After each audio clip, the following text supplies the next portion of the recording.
Hi everyone, this is your biology class. I'm your teacher Seema Atreja.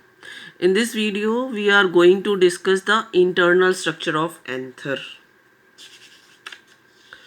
In our previous video, we studied that each anther usually consists of two anther lobes. This is the one anther lobe and this is the another anther lobe. Both anther lobes are interconnected with the help of strial tissue that is known as the connective. And in each anther lobe there are present two microsporangium. Because anther is dithecous, it consists of two anther lobes. So in two anther lobes there are four microsporangiums are there. Now we are going to discuss the internal structure of anther. First we will discuss the anther wall. Anther wall is the space covered from microsporangium to outer wall. This constitutes the anther wall. And inside the anther wall, microsporangium is there. So first we will discuss the anther wall. The outermost layer, it is single layered, composed of flat cell. It is single layered, cells are compactly arranged and are flat in appearance. This constitutes the first outermost layer and we called it as epidermis. Epidermis is the outermost layer, compactly arranged cells, single layered, and the cells are flat. It is protective in function. Second layer, that is known as the endothecium, which is also single layered. Cells are radially arranged.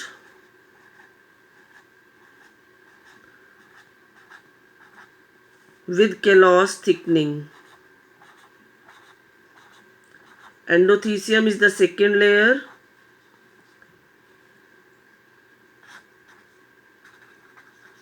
Endothecium constitute the second layer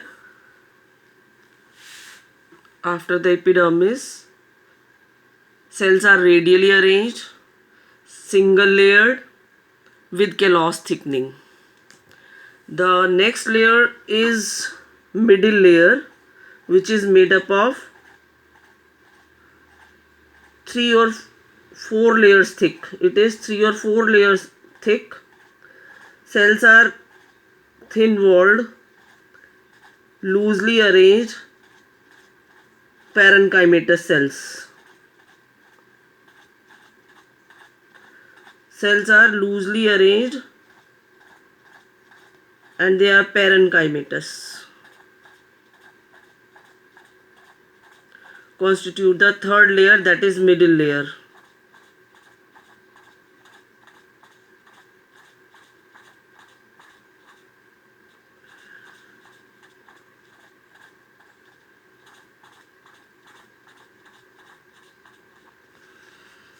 The third layer is middle layer.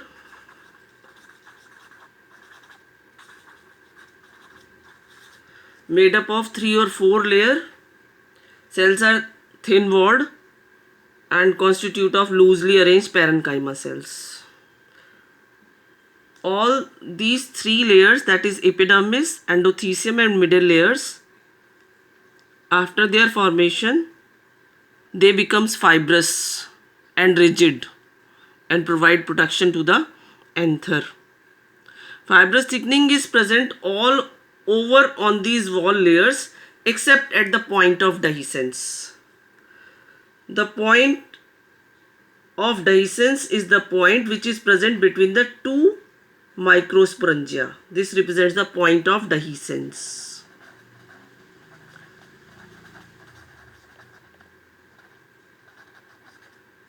Where fibrous thickening is not present on the wall layers. So cells are here thin walled. Cells of the anther wall are thin walled at the point of dehiscence without fibrous thickening and help in the dehiscence of anther on maturity, and from this point pollen grains are released from the anther for pollination. The next layer, that is the fourth layer, that is tapetum.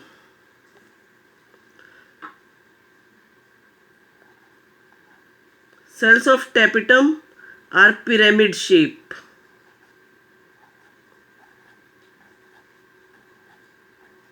And they are multinucleate. Cells of tapetum are pyramid shape and they are multinucleate, which represents the fourth layer, that is the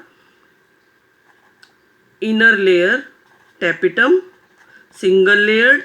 Cells are pyramid shape and multinucleate. How this multinucleate condition arises? Karyokinesis takes place, which is not followed by the cytokinesis. So multinucleate polyploid condition exists in case of tapetum. Important function performed by the tapetum. It is nutritive in function.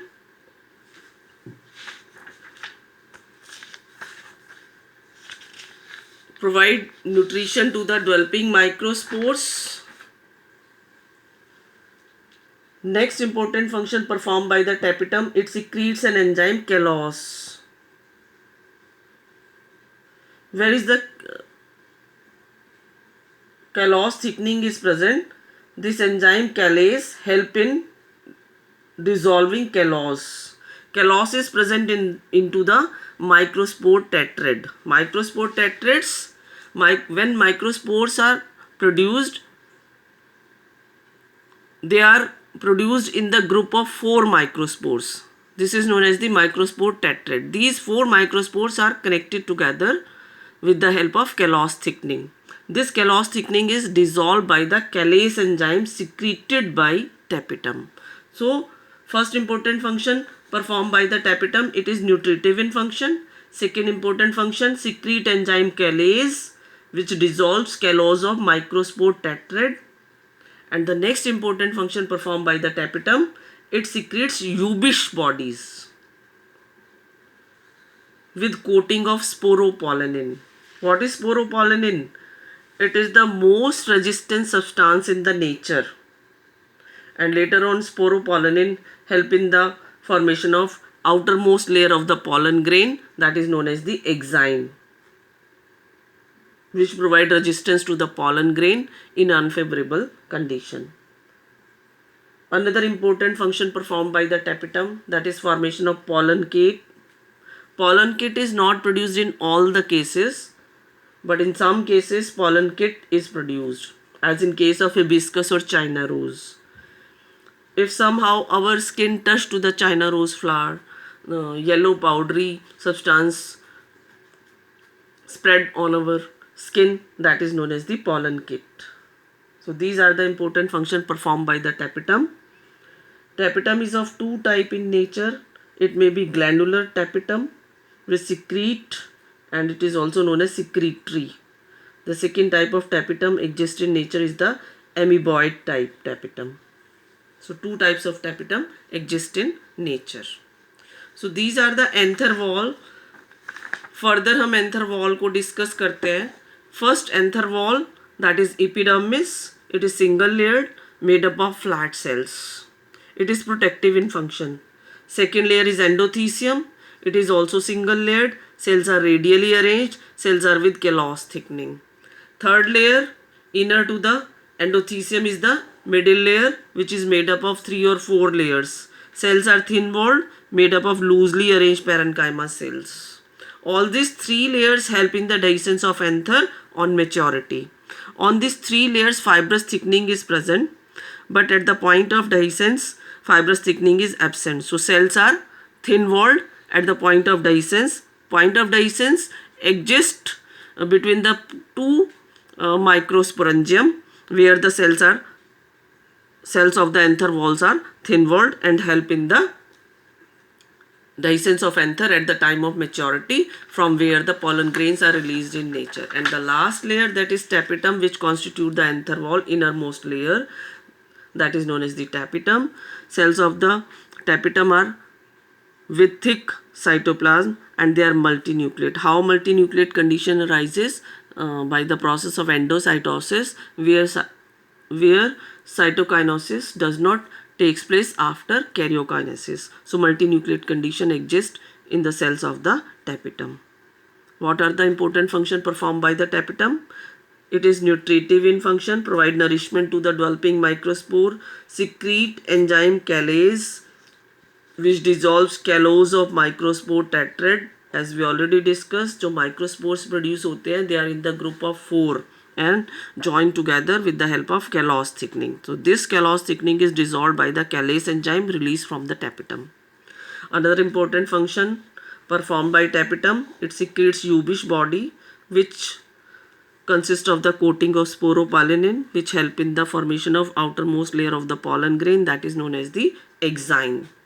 And the next important function, in some cases tapetum help in the formation of pollen kit. Pollen kit is not produced in all cases.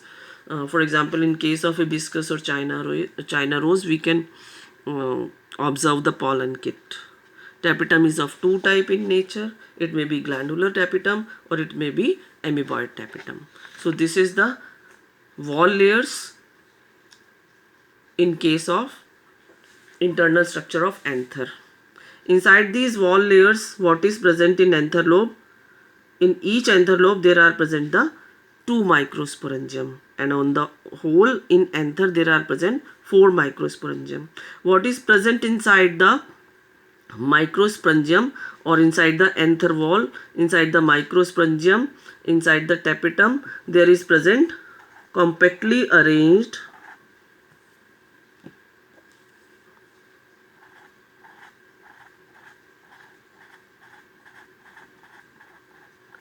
sporogenous tissue, compactly arranged sporogenous tissue,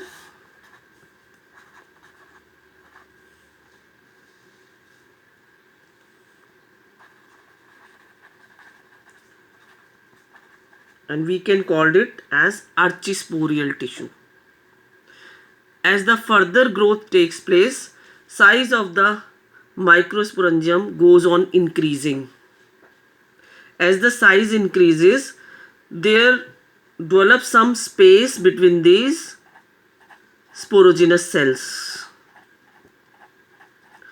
All these sporogenous cells has the capability to develop the microspores on further development.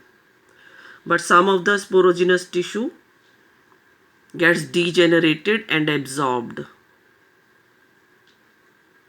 Some of the sporogenous tissue degenerate और बाद में इसको absorb कर लिया जाता है. The left behind sporogenous tissue is now known as microspore mother cell. What we called it as microspore mother cell. In short, we can write it as MMC, that is microspore mother cells. What is the ploidy level of microspore mother cell? Diploid chromosome number is present in each cell. What happened in microspore mother cell? In microspore mother cell,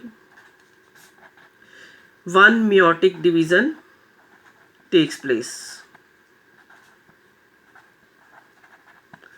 And from each microspore mother cells, there is development of 4 haploid microspores takes place, which connected together with the callose thickening. So group of 4 microspore develops from microspore mother cells after meiosis division, and these microspores are arranged in different shapes. किस तरह से ये arrange रहते हैं ये भी हम diagram में ऑब्जर्व करते हैं.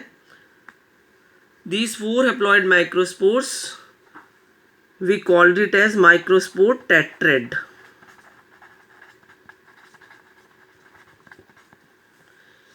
It may be arranged like this.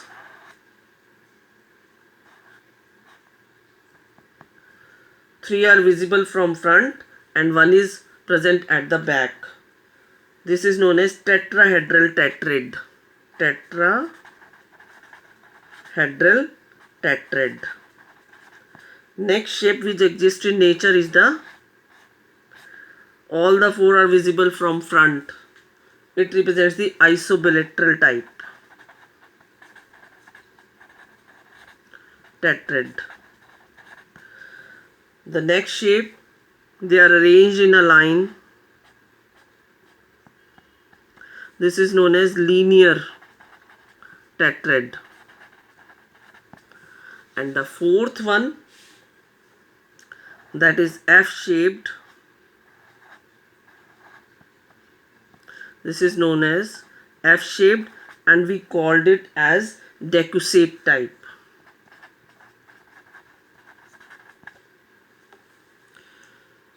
The most commonly exists in nature is the tetrahedral type. So on further development, microspore mother cell forms the microspore tetrad. So in the next stage inside the microsporangium, better we called it as now pollen sac. Inside the pollen sac, what is present? That is tetrad. Microspore tetrad is there.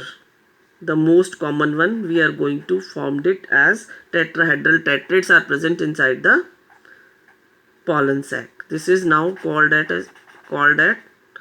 pollen sac, in which microspore tetrad is there. This is all about in this video. Now I think the concept is very much clear to you all. Thank you so much.